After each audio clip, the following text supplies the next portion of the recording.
कभी कभी सबसे गहरी कहानियां उन घरों में छुपी होती हैं जहां धूप तो रोज आती है, पर कोई उसका इंतजार करने वाला नहीं रहता। घर के आंगन में आज भी धूप उसी तरह उतरती थी, धीरे धीरे, जैसे किसी बूढ़े के कदम, जैसे समय अपनी थकी हुई सांसों के साथ मानो जमीन को छूने आता हो और हर किरण में बीते वर्षों की कोई अनकही कहानी अटकी हो। वो धूप कभी तेज नहीं होती थी, बस फैलती थी चुपचाप, जैसे किसी को जगाना नहीं चाहती, या शायद खुद ही किसी को पुकारते पुकारते थक गई हो। शारदा देवी हर रोज उस धूप के टुकड़े को पकड़ने की कोशिश करती थी, कभी चारपाई खिसखिसाकर और कभी आंखें मिचमिचाकर, जैसे वो धूप नहीं, बीता हुआ समय हो, जैसे उंगलियों के सिरों पर ठहर जाए वो दिन जब आंगन में किलकारियां गूंजती थी और धूप सिर्फ उजाला नहीं, जीवन हुआ करती थी। उसे लगता अगर वो उस धूप को पकड़ ले तो शायद उसमें छुपे किसी पुराने दिन को वो वापस बुला लेंगी। उस दिन को जब भरी दोपहर में आदित्य नंगे पांव आंगन में दौड़ता था। लेकिन धूप ठहरती कहां है, वो तो बस छूकर चली जाती है, ठीक वैसे जैसे अपने लोग बिना आवाज किए, बिना लौटे।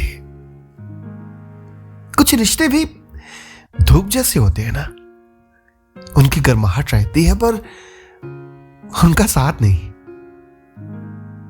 उनका बेटा था आदित्य, अब शहर में बड़ा अफसर है।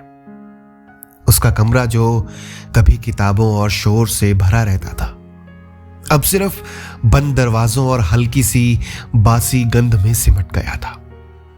अलमारी में रखी किताबें जैसे अब भी उसका इंतजार कर रही थी, हर पन्ना जैसे उसके स्पर्श को याद करता हो। एक कोने में पड़ी उसकी पुरानी क्रिकेट बैट, उस पर भी अब धूल जमी थी, जिसे शारदा देवी हर हफ्ते साफ करती थी, जैसे वो अब भी खेलने आएगा। दीवार पर उसकी एक तस्वीर थी, स्कूल यूनिफॉर्म में, हाफ स्माइल के साथ। वो स्माइल जो पूरी होने से पहले ही कहीं खो गई थी, शायद बड़े होने की जल्दी में। तस्वीर के कोने मुड़ गए थे, पर शारदा देवी ने कभी उसे बदलना नहीं चाहा। उसे लगता कि नई तस्वीर में वो पुराना बच्चा खो जाएगा।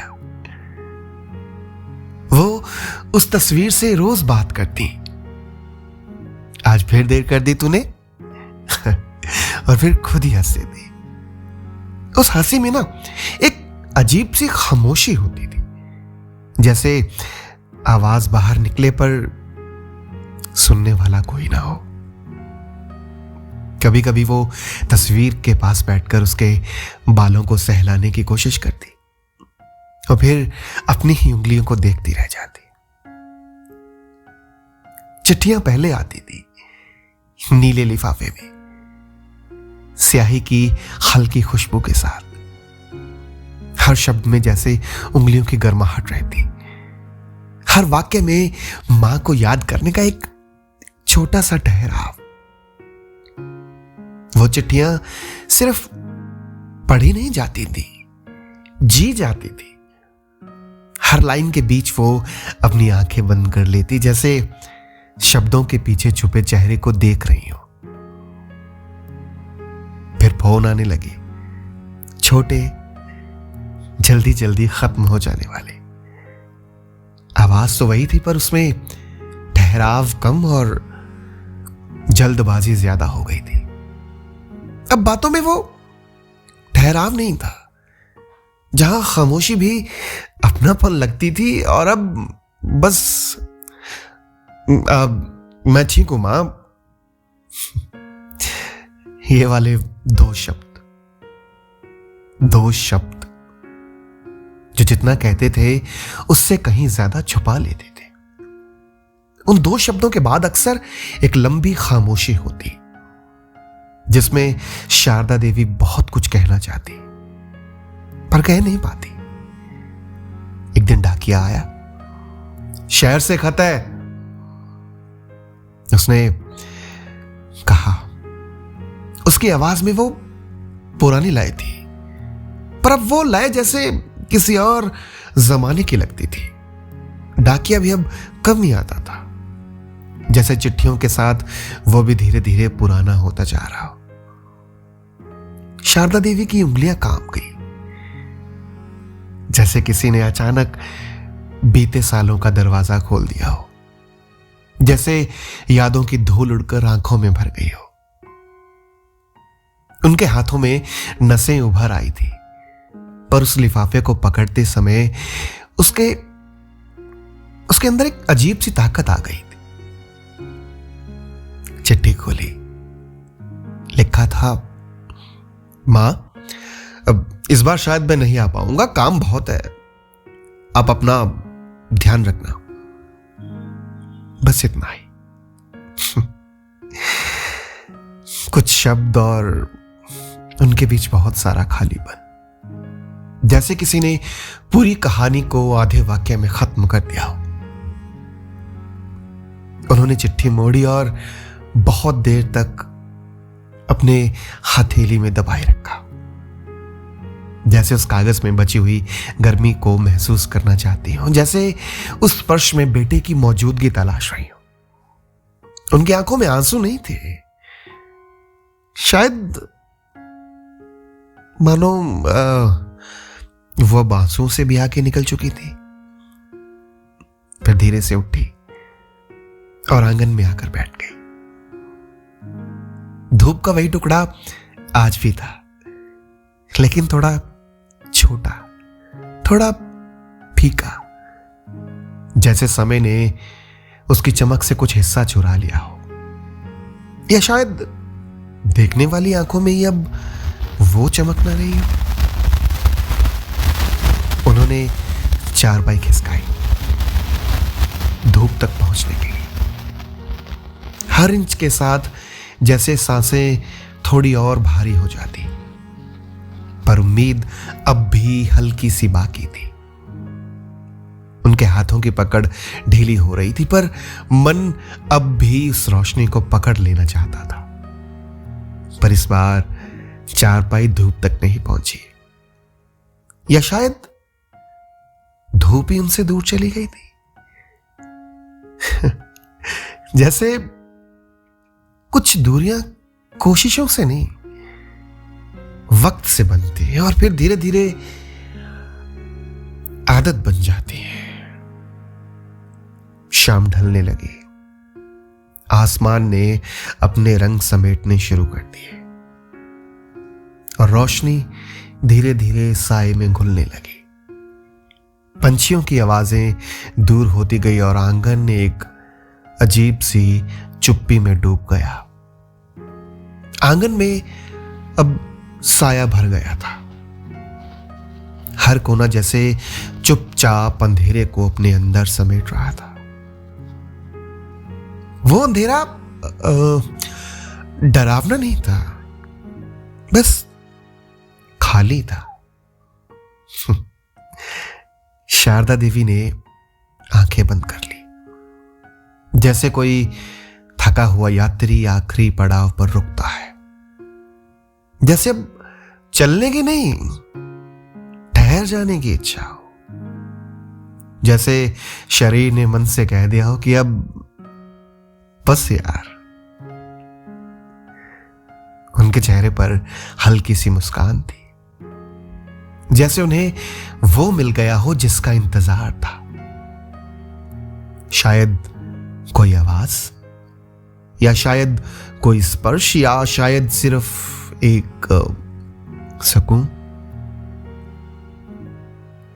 शायद उन्हें वो बचपन का आंगन फिर दिखा, जहां आदित्य दौड़ता हुआ उसकी गोद में आ गिरता था।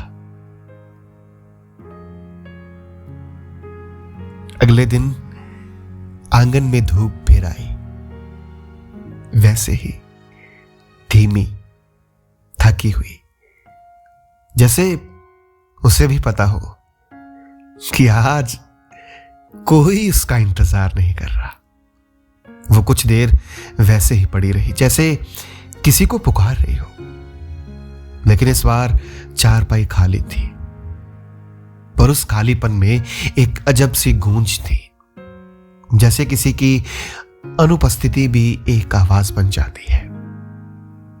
जैसे आंगन खुद पूछ रहा हो, आज धूप किसके लिए आई है?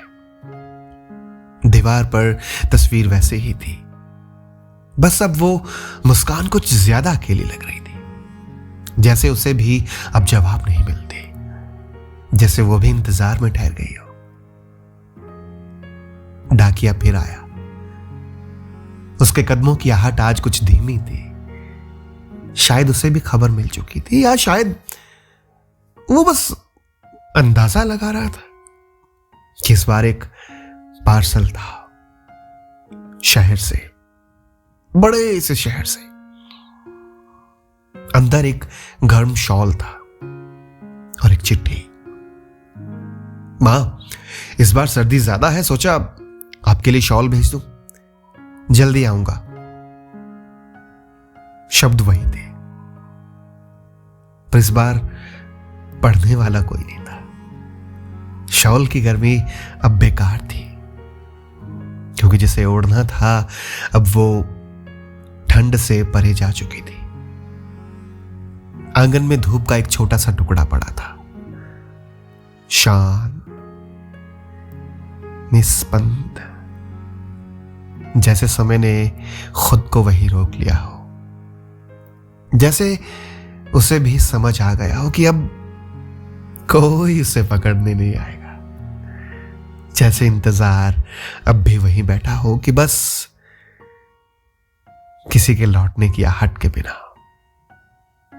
और हवा में अब भी किसी के नाम की एक अधूरी पुकार तैर रही थी, जैसे आंगन, दीवारें, धूप सब मिलकर एक ही बात कह रही हो। कुछ रिश्ते खत्म नहीं होते, बस इंतजार में बदल जाते हैं।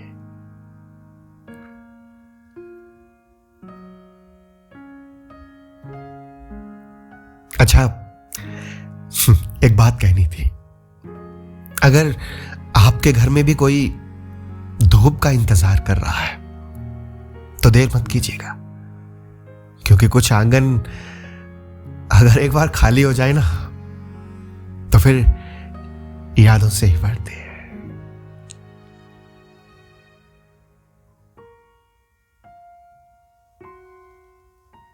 उम्मीद करता हूं कि आपको यह कहानी पसंद आई होगी, और हां, अगर पसंद आई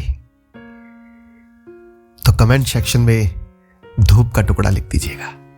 और अगर आप इस चैनल पर पहली बार आए हैं या आपने अभी तक इस चैनल को सब्सक्राइब नहीं किया है तो सब्सक्राइब कर लीजिएगा, और साथ ही साथ बेल नोटिफिकेशन आइकन भी दबा लीजिएगा।